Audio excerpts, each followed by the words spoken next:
Citizenship for sale. The immigration corruption racket the PNM left behind. $1 million corruption ring operating for years inside the immigration division. Chinese nationals building homes for officials in exchange for residency. Passport appointments sold for cash. Applications from Caribbean residents left on desks for a decade while paying clients were fast-tracked.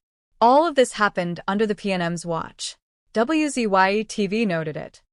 Minister of Homeland Security Roger Alexander has confirmed that a deeply entrenched corruption racket has been uncovered at the Immigration Division, where millions of dollars were allegedly paid over several years for citizenship, residency permits, work permits, and passport appointments.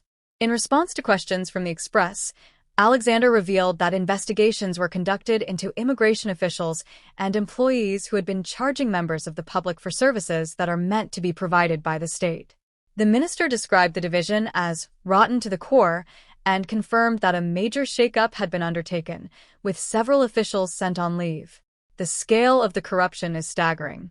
Officials were allegedly charging $90,000 and upwards for residency papers and work permits.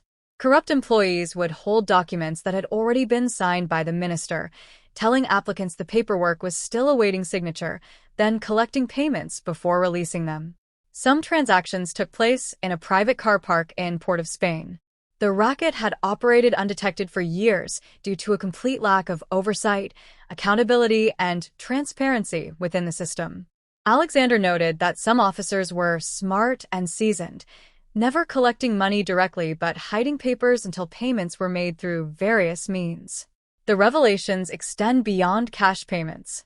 Alexander disclosed that Chinese nationals had constructed homes for immigration officials in North Trinidad in exchange for Trinidad and Tobago residency.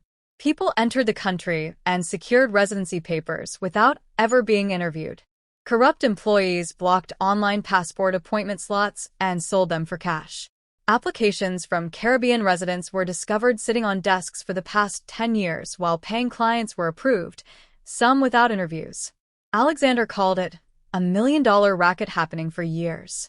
The minister said he took immediate action upon assuming office, discovering the extent of the rot by his third day. A major shakeup of the ministry was undertaken, and Alexander also revealed questionable arrangements involving an international firm that had a stranglehold on the immigration department, with strong objections raised whenever the ministry attempted to explore more competitive alternatives. The police and cybercrime unit are now investigating.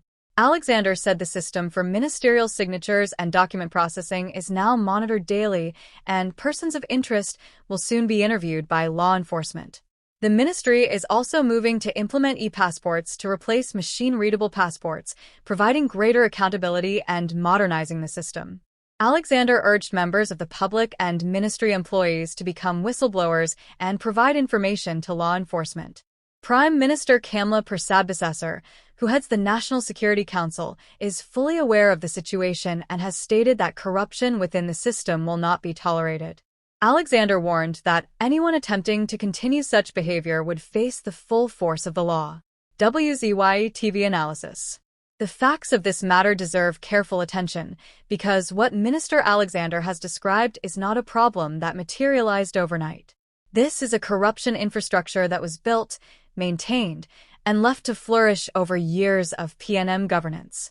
The minister stated explicitly that the racket had been happening for years and that the division was left unsupervised and out of control for years. The PNM held power from 2015 to April 2025. The Immigration Division falls under National Security, which was the direct portfolio responsibility of successive PNM ministers. For a decade, PNM national security ministers presided over a division where citizenship was sold, residency was traded for houses, passport appointments were auctioned, and Caribbean applicants were left waiting for 10 years while paying clients were fast-tracked. Not one PNM minister detected this. Not one PNM minister acted on it. Not one PNM minister described the division as rotten to the core and undertook a shakeup. It took a UNC minister 3 days to identify what the PNM missed or ignored for 10 years. The question the nation should be asking is not whether the UNC government is acting on this corruption. It clearly is. The question is why the PNMs did not. Were they unaware? That would represent a catastrophic failure of ministerial oversight. Were they aware and chose not to act? That would represent complicity. Were officials within the PNM's own apparatus benefiting from the arrangements? That is a question law enforcement must now pursue. The revelation about Chinese nationals constructing homes for immigration officials in North Trinidad demands particular scrutiny.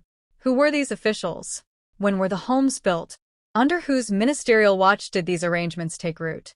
This is the legacy the PNM left behind, a division where the sovereignty of Trinidad and Tobago's borders was commodified, where citizenship was reduced to a transaction, and where the integrity of the nation's immigration system was sold from a car park in Port of Spain.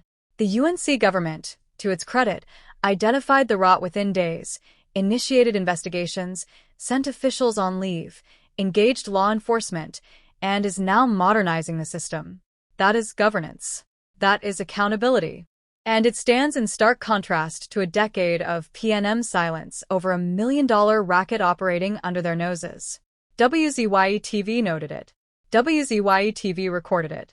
WZYE-TV, Caribbean News. No filter.